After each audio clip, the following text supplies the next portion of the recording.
कल जाता उतरता मुँह के पानी। पटाल लइका गोरी पटाल लइका हिरान के बनल रही जवानी। पटाल लइका हिरान के बनल रही जवानी।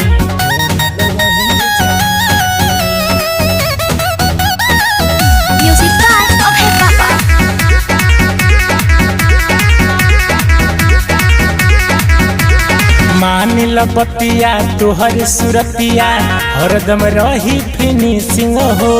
समय समय पर करत रही देहिया के सर्विसिंग हो। मानिल बतिया तोहर सुरतिया हरदम रही फिनिशिंग हो। समय समय पर करत रही देहिया के सर्विसिंग हो।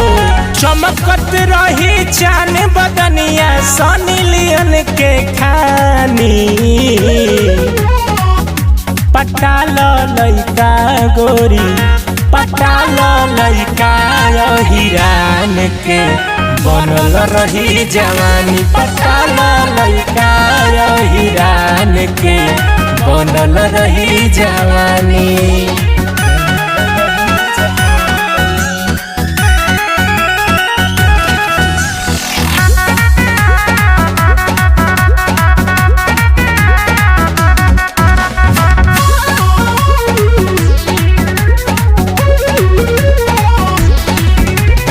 अलहर जवानी पड़ल बाय सही धैल धैल गबड़ा जाई।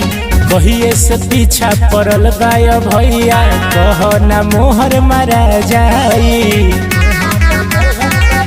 एहो अलहर जवानी पड़ल बाय सही धैल धैल गबड़ा जाई।